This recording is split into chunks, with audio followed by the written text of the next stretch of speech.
Hey, what's going on, everybody? It is David Palmer, Leo King. I'm here at UAC 2018 in Chicago, and I'm here with one of my favorite astrologers in the world, Rod Suskin from South Africa. How are you doing today? Hey, David. I'm good.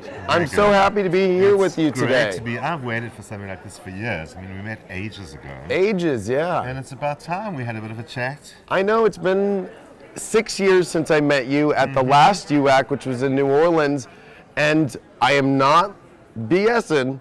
I only went to 2 lectures that whole time, and yours was one of them. Because I was so intrigued by the way that you do astrology. You bring magic and spirituality and depth that I don't think a lot of people even have even a close grasp of yet. Well, you know, the advantage I have, which is kind of luck of birth, is coming from South Africa. There's a very rich spiritual tradition. The African shamanistic tradition is very alive, and I was initiated into it when I was 19, which is in another century. It was, really. And so, you know, I've always had astrology. I've always been into healing and how we can help each other. So it was, for me, it was natural that those kind of things came together. Right. So my astrology has got bits of African in it, and that changes it. It changes the game. And in your lecture 6 years ago, you had talked about your experiences. And I've told some of these stories to people, especially about the dream work that you do. And I mean, that's only, of course, scratching a small surface of it. But it brought a whole new light for me in understanding how powerful astrology can be when you combine all of these beautiful different, you know, I don't even want to call them divination tools, but maybe let's call them consciousness tools. Yeah, I like that better. Because astrology itself, even in our history and our culture, it didn't stand as this isolated thing trying to be a science or whatever. It was part of a rich spiritual thing that is the human exploration of consciousness. And something like dreams was always interesting to people, and always a very rich part of our kind of spiritual experience. Whichever way you come at dreams, every culture's seen it that way. And so I always thought, you know, here we stand at the beginning of the 21st century with an astrology that, as rich as it is from all the stuff that we've gained, it's missing those core human things. What happened to dreams? What happened to medicine? What happened to, like, the spiritual consciousness that isn't someone's school of something? Because dreams is something that every single human being has. Of course. So it's like the democracy of consciousness. It is. So I started thinking, if that's the case, astrology comes from back then. It must be able to deal with dreams. And when you dig into all the ancient stuff, it's there. As trained in the African shamanistic tradition, it's all about dreams. Every step we take is guided by dreams, even the initiation itself. So I wanted to find ways to connect those, so to give people access to understanding their dreams without having to be a Jungian or some one way or the other, and just own them. And astrology is such a good language for that. And especially when, how long do we spend in this lifetime dreaming? I mean, if you really think about it, it's not only almost half of our life, literally, that we're here. There's a whole part of our understanding of what's going on from within and outside of this world, I guess you could say, that all kind of mixes in that space and tells us so much about how to experience our life better, or even gives us signs of what's going on. And your lecture taught me so many ways of running a chart to try and understand these dreams in a better way, which blew my mind. Like, that was a point where I was like, especially 6 years ago, I was like, oh man, this guy just totally is going where I like to go. That's because of what I was saying about dreams as the democracy of consciousness. Astrology is like the democracy of symbolism. It's always been there for everyone. We all access the same symbols, no matter what our culture, what our country, or everything. So putting those two things together, the astrologer is in a position to help people kind of own back their dreams. I mean, how many people say, oh, I actually don't dream? Yeah, I hear that actually a lot. Oh, it's crazy. We all dream, whether we like it or not. It's like a process that the body does. What they really mean is, I don't remember my dreams. And if you ask me, the reason why you don't remember your dreams is because when you were a kid and you had a nightmare, your parents said it's only a dream. And we come in and it's only a dream. So a dream is nothing, and a dream means nothing. And you know, and we as astrologers, we work in a field that gets that kind of flack a lot anyway. Where people dismiss astrology because they don't know, and it becomes trivial. But we know, because we've been there, that astrology is very powerful, and people who remember their dreams know that they are, because you don't have to be a psychic even to have a predictive dream. It's Clearly, true. this is something that all human beings access. Of course. So I think, my duty as a shaman in African culture, the duty is to connect people to their ancestors. Gotcha. And whether you take that literally means, your dead great-grandparents, or it's the stream that comes from them, what they knew and what they wanted to tell you, Right. and to share from their experience so that it's easier for us. Right. And so, it's a way that we can give people a way of actually connecting back to their own spiritual line, which is the ancestors in African culture. Wow, and that's amazing work that you're doing there, because especially in the Western culture, that's just something that isn't even looked at or even done. Yeah, totally.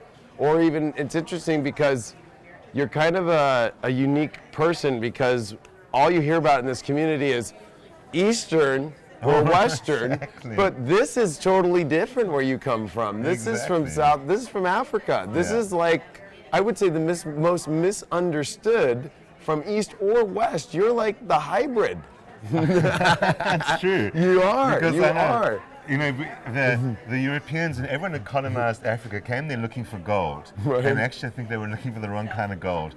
They were so busy looking for the yellow shiny stuff that they didn't realize the gold is in the traditions and what those people know. Right. And they wanted to come and bring their Western and European knowledge to say, this is what you should know. Right, And the Africans were saying, but our ancestors have been telling us for thousands of years. We want to tell you something. Right, and they didn't want to hear it. And they didn't want to hear it. I know, yeah. And I was lucky enough to be, and there is an interesting thing about South Africa. It's kind of because of that, there's this mixture of, let's call it first world and third world cultures all at the same time. And so finding myself there, I became this hybrid that even represented that. So I was at a Western style university originally when those shamans found me and started teaching me the shamanistic ways. And I had both these streams. Plus, since I was a child, I was listening to my dreams. When I was 3 or 4 years old, I was taught to read tarot cards in my sleep by someone who turned out to be an ancestor of mine from the 19th century. I was a kid, what did I know? And when I started telling my parents about this guy in my dreams, they whispered to each other, and they had to tell me that he is someone in my past. I mean, my parents still thought I was nuts. Right. But they let it happen because they could see I was engaged and interested. Right. And so that when the whole shamanistic thing happened, everyone kind of just let it happen. Everyone trusted me. And so But I became this hybrid. didn't you leave kind of outside the city to go do some really wild experiences in your shamanistic journey? Exactly. Right? Originally, I was trained in the city. Okay. And then I went to a very rural area where now I have a home given by the chief. Wow. Because we still have a chief system in the rural areas to keep the Got traditions. So we were given land and we built a homestead out of African huts, those round huts, mud and grass, and no water and electricity, and river down the road, beautiful, clean, 200 meter, 600 foot waterfall right there. And there I have seen the wildest things. I mean, the thing that I think sticks the most, because I love animals, is I was once in this situation where there was this ceremony going on for this one young woman, for a healing ceremony of some kind. And the shaman in charge, his animal totem was leopard, which is very common because it's a very common animal in our area. And I kid you not, this leopard, a real leopard, walked in through the hut door. And everyone screamed and started hanging back, and he started shouting, sit, sit, sit, because he knew it was going to be okay. Right. And the leopard walked right up to her and licked her face. She fainted. She wasn't supposed to happen. Right. And you could smell the animal. That's how I knew. Because there was half of me thinking, is this real? Right. And I'd brought a couple of tourists and they were sitting at the back of the hut and I could just see their wide eyes, these big white eyes. In the darkness is all I could see. And the leopard just licked her. She passed out. The shaman in question cracked his whip because he carried a whip. Which is a way, you don't actually hit people with it, but a way of kind of commanding authority, like a ringmaster. And with a lion, Yeah. And the leopard just turned around and walked back out, and then we revived her. But it's that kind of thing that is, it's kind of everyday life. In between that, the people live their ordinary lives, then you have a ceremony, a leopard shows up, or some weird stuff goes down, and people, they don't see it as extraordinary. They live, the spiritual life and the physical life live together. So that was a great lesson for me. Right. Also to get my kind of Western brain and my African brain together and realize they can go together. Right. They don't fight, they don't colonize each other. Right. They go together. They go together, Yeah. And so that's what I want to bring when I do astrology and when I talk about dreams, when I work with healing, because I was taught plant medicine, because that's how we do it, is to try and give them that, to try and make it a little bit more of a whole person. Gotcha. Acknowledge that side of you, acknowledge that side of you, because I was lucky enough to kind of be this born hybrid. Right. You know, there's no African astrology as such. That's not how they do the sky. Yeah. It's much more this holistic, it's everything. It's nature, it's animals, it's plants, it's people. Yeah. And, you know, as astrologers, why do we do this? Is because we care about people. Of In course. the end, we want to help them and enlighten them. Yeah. So it's a great way that I found that I could do all of that. Yeah. But I also like, you know, teaching people about the African ways. You know, Right. It's great when people come to South Africa, I'll take them to my homestead. It's really far.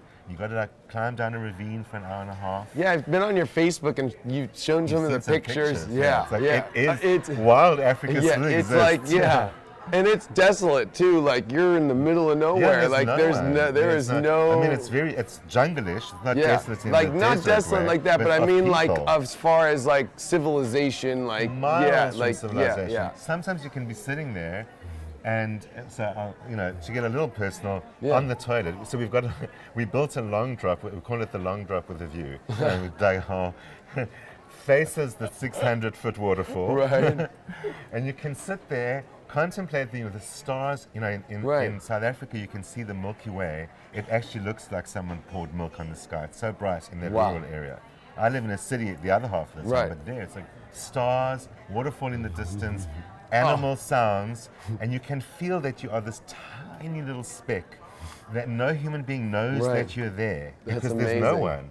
And it takes away all the stress of life when you realize I'm part of this thing, this big planet of people and animals and plants and consciousness. Wow. And that's why, to me, it's like I started off by saying I was lucky, and I think that's what it is.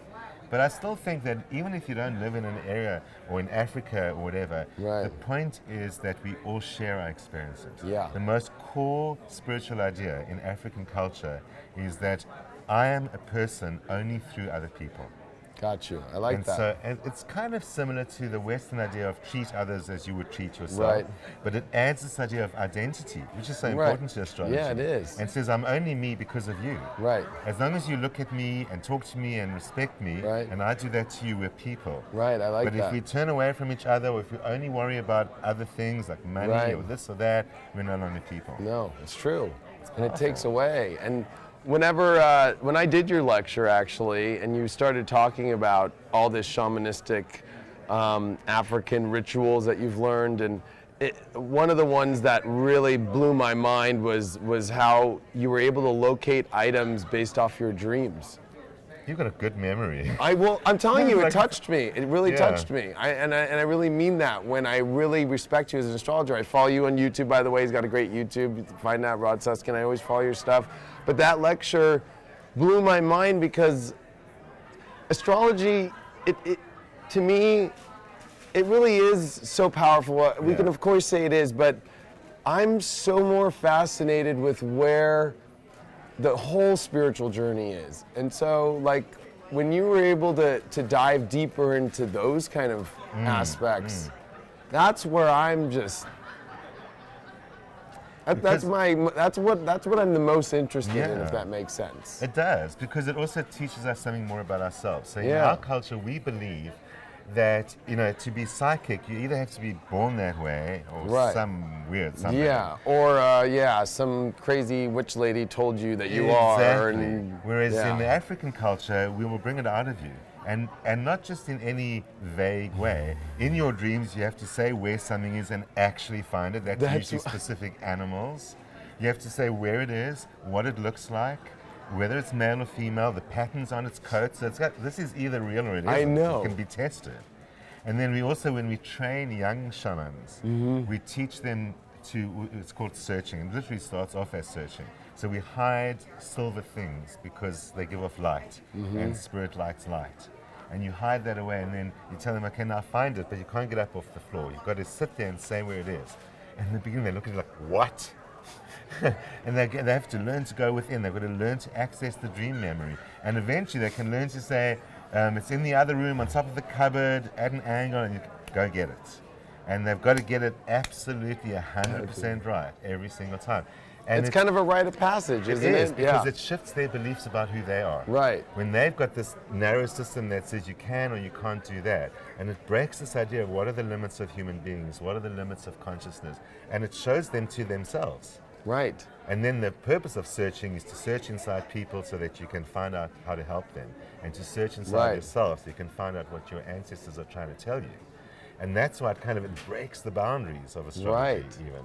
That's what I was just going to say, is if you can come from that place and now bring that into the astrological sense, you are that's the problem with, I think, society today, and a lot of what people's struggles are is not being able to be open like that. Exactly. And when you go to that level right there and you get confidence inside from that self, that's where, especially as astrologers, I think we all build that muscle up a lot, right? Absolutely. So when you talked earlier about how, people have kind of shamed dreams off or shamed astrology off, there's another aspect to where when you become so open like you describe, of course dreaming is going to be easier, and connecting to spirit and connecting to synchronicities, because you're constantly flexing that muscle. So it's like we're doing the opposite of shaming it. We're doing the integrating it, the loving of it, the bringing in of that. And I think just that notion itself is higher than whatever astrology is, or whatever divination, or whatever conscious tool or anything. That's the whole meaning of this whole entire experience, is just the simplistic aspect of that. Absolutely. In a way. And that's the best way to love other people and to connect with other people and understand them and feel them and dream about them and try and go, hey, I had a dream about you the other night. Absolutely. What's going on? Yeah. And that's what's so important in African culture. If you dream about someone, you must go tell them. You have to. I always do that. I always call somebody and go, hey, I had a dream about you. What's going on? How's it going? This is what happened. I tell them, even if it's really nightmarish. I'm like, I have to tell you, Because, it becomes a way of caring about people without being told to, because you'll be punished if you don't or rewarded if you do. In Western spiritual traditions, there's a reward. Like, you're good if you do something for someone else. Yeah, that's funny. Whereas in the African tradition, it's natural that you do something for someone else, because you're only a person because of them. Right. And then they'll do that for you when it's time for you. Right. So African culture despises secrecy and hidden things doing behind the back. Even when we consult with someone in a ritual situation, like a ceremony, like I was talking about early on, the shaman will often pick up that someone's got a problem in the room. You can't help, you start diagnosing because you can feel all the energy. And we'll call them out and say, wait until we're done, and then when we're done dancing, it's time, I can help you. You'll always say to them, do you want to talk about it here, or do you want to talk about it outside? And they'll always say here, in front of everyone, no matter how personal that problem is. Wow. Because that also disempowers it.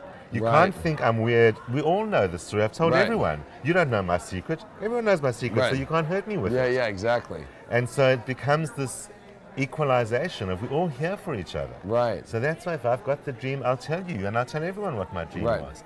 When you go to see the shaman for a medical reason, you take people with you. In our culture, we go to the doctor, it's all very private. Yeah, come in the back room. And then it's like there's a stigma. You don't tell other people what the diagnosis was. Right. You deal with it on your own.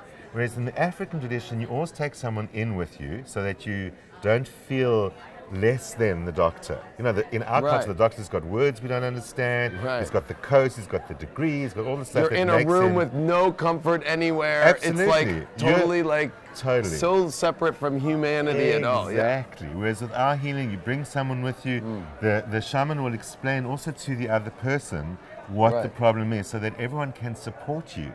And destigmatizes it, because we all know what it is now. So there's no secret. We all know you've got this problem. So instead we work to help it. We like to point out, in African villages and African towns, there are no mental institutions. And it's not because people don't have mental challenges. It's because when we do, we integrate them into the society. We find something that's suitable for them. And then they don't freak out and they don't behave badly. Yeah, that makes so much sense. You don't have to lock them away. It's because when you make society in a sense where it's like everybody should be this way, right? What happens? We're all unique. As astrologers, we know this, is we're helping people understand their uniqueness. And when you're trying to fit everybody into one class or one understanding of how to live. Exactly. Whether it's a mental issue or even just emotional issues, or there's so many other, and that's what's happened in Western culture is, and even in Eastern culture now, because actually the truth is, I hate to say it, but the reality is, Eastern culture's just as much Western now as it ever, or it's not even Western anymore. It's now this new world of separatism from the divine truth of self. Exactly. The whole reason, it's kind of money and materialism has got it all. Of course, yeah. But it's the same thing. Like there, like if someone wants to go around doing this, we don't lock him away in the corner. We put a broom in his hand and say, why don't you become the sweeper of the village? And then everyone will congratulate you on how clean you're keeping it. And he feels great about himself. Of course. That makes so much sense. And that's about being human. Right. So that ultimately is what I try and bring to astrology, is to help you realize you're part of something. It's not just you're this special thing. Right. So for me, I mean, astrology is a great tool for that. But of course, when I work as an astrologer, I am that shaman. Right. I've got to be able to. So that searching for coins, it actually teaches you to search inside people. So you can see what's the real problem and why they're here. And help them. And be there with them. Like, hey, I'm here with you. I'm not trying to judge you or shame you or nothing. Because that's another part is sometimes when you get into this work, it's kind of like, well, you shouldn't be doing this, or you shouldn't have done this, or, and then so people kind of will go, oh yeah, I don't want to be judged, or I don't want, people thinking, because we all go through our weird stuff. We all are human. We all have weird things that we do. And I think that what you're bringing to people to help understand is that when you come into community and you have people that surround you and accept you and love you and say, let's heal you from this, let's take you out of this, let's make it all better. Gosh, could you imagine if the world was like that? Well, exactly. I mean, exactly. It would be the most fun place every day. And there would be so much less hate. That's what's so important. Yeah, that's true. It was the British, of course, who colonized South Africa, and they taught them the death penalty. The way that Africans used to deal with murder even reflects this. Because if someone murdered somebody, instead of the death penalty or something like that, what the chief would do is the person who murdered someone would now have to support the murdered dude's family for the rest of his life. Because otherwise, if you take him away and punish him and lock him up, now another family has lost its breadwinner. Now there's two of them in the village. Instead, like this, the one who's lost the breadwinner will now have to be supported. He begins to learn how to be a human being, because now he's got to worry about the wife and children of the dude he killed. And then actually the society is which he will not want to do. He's not going to do it again. And if you know that, if you're about to go, I've never even imagined murdering somebody, but if you were to go do that and you thought about it, you'd be like, oh, I'd be attached to having to do all this and be part of this. No, it's not worth it. So it reflects that value system that says even at our worst, we're all still people. Yeah. And there's always space to bring that person back into the fold and make them feel at least part of a community and part of where they're contributing in some kind of way, even when they've done something bad. So there's a lot of forgiveness. Right. In African culture, and I think it's actually American culture, mind you, but not much of Western culture. If someone apologizes with sincerity, you completely erase what they've done. It is gone. You never, ever go back there. And that allows them to be certain people in America. Certain people in America. I mean, Americans are generous that way. So it is true. But in African culture, that's like the rule. Is that we all remember what it was because we learned from it, but you never blame him. There's not anything left of that. Yeah, you erase that, and you don't. So, and especially if you come into things like karma, right? It's like you don't want to just keep that karma going, or you want to just keep have that trail. Exactly. You want to. We don't need that, and especially when it's usually minute and it really is nothing, and the present moment has nothing to do with that anymore, right? The other one is sharing. So, these days with social media, we talk about sharing. Let's share. And sharing really means I'm going to tell you about myself. I'll share this picture, I'll share what I did today, I'll share. In African culture, of course, sharing means even if I have nothing, two peas, I'll give you one of them because you've got nothing. So it literally means I'll give you half my stuff. Right. And that's usually food, of course. Of course, yeah. And that's why you never let anyone go hungry. There's never those kind of things. Right. You don't have this total sense of ownership that, well, sorry for you, I've got the stuff and you haven't, try harder. Right. And I think we were like that. We've just forgotten that. Right. Because we still are human beings in Of all course. our cultures. I'm not trying to say Africans are more human than Right, anyone no, of else. They're course, not. It's no. just that we haven't had the opportunity to forget about it. That's true. And there's lessons from this culture that teaches us, for people who, we all know, and especially you as an astrologer, to talk a little astrology, we all know all this Capricorn stuff that is here. Mm-hmm. You know, I think it's the realization of, look at this structure that has been built. It's not like you can just change it in a day or something like that, right? It's too, you know, structured and strong. And I mean, it's literally like the backbone of society is concreted more than ever. Mm-hmm. So it's the realization now of like, okay, well, I can't just like change the whole world in one day, but by step going, hey, we can learn from this. What if we just integrate one little part of this lesson into my life today? Capricorn is trying to say, take responsibility. Right, yeah. You know, what are you responsible for? You can be, even if you take responsibility for one thing, you could change something. Yeah.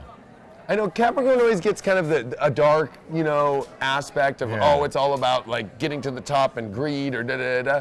But really, there's such a beautiful part of Capricorn. And I think a lot of people forget it's a feminine sign. You know, I think like it gets kind of always the masculine man who works really hard to get to the top. But it's a feminine earth, a giving mother, loving vibration, nurturing. That really is like, it does give, but it's kind of funny when it knows, oh, well, you know, there's a weird part of Capricorn that kind of knows, well, okay, in order for me to keep going, I've got to keep doing this. So there, you know, I think there's a great sharing part of Capricorn, but it also knows how to know the responsibilities too. Because there is another part of sharing where some people in this world like try to give so much away of themselves to others or to certain things or to, you know, negative things in their life, right?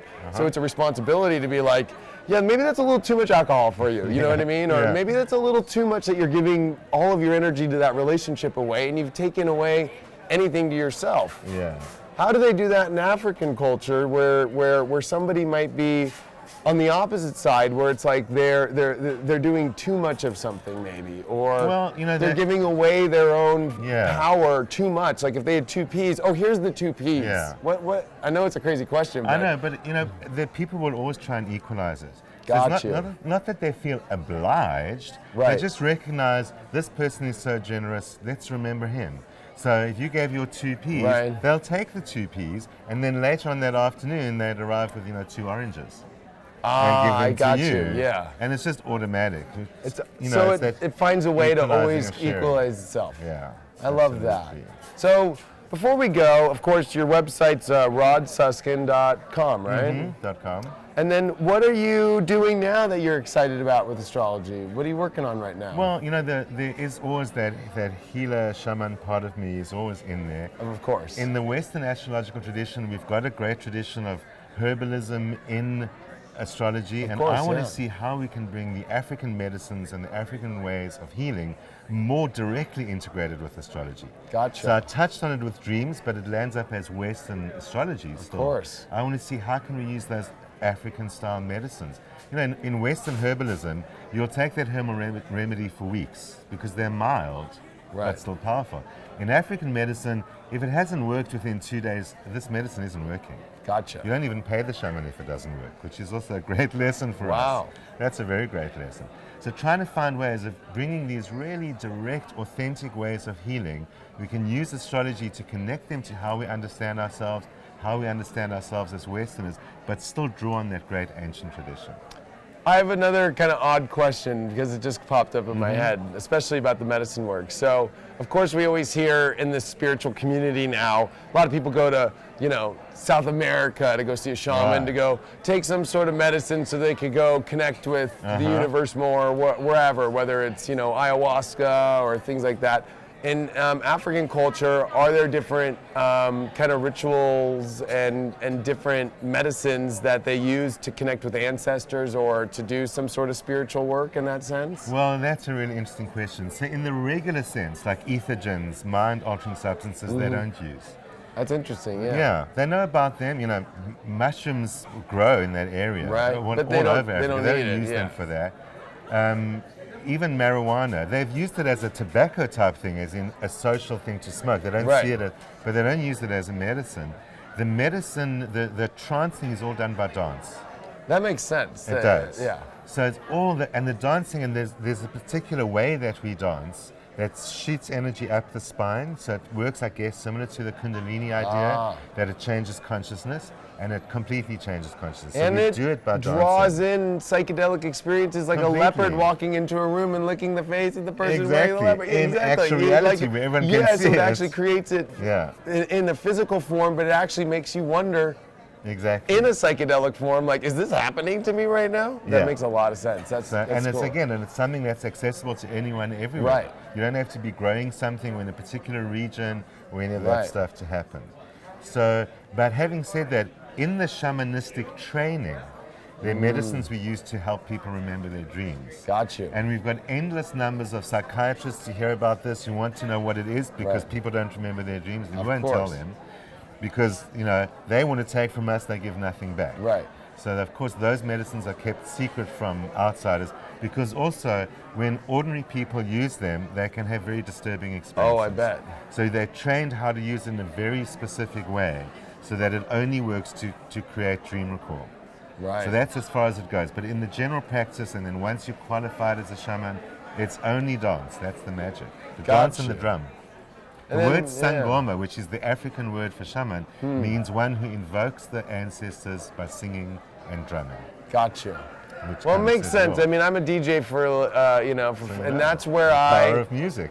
What I do is when I do a lecture or I do a talk to people, and when you drop such heavy, spiritual information on them, the only way that I don't want to just say, okay, goodbye, Yeah. because it's like then they're walking out of there like, whoa, Yeah. that was a little too much. I invoke dance. I mean, really, right That's behind what you, it is. spiritual dance music. That's what I Perfect. is to Exactly dance and what it bring is. it up. And Yeah. when you're done after that hour or two of dancing and you just let it out, you feel so good. That is the African way. That is exactly the African Yeah. way. You would love it. Come and visit us. And I we'll, want to, you I know, want to. You really should. You're welcome anytime. I'll take you to our homestead and I'll have you Yeah, dancing. I would, won't know how to stop you. and I would love actually the hike there.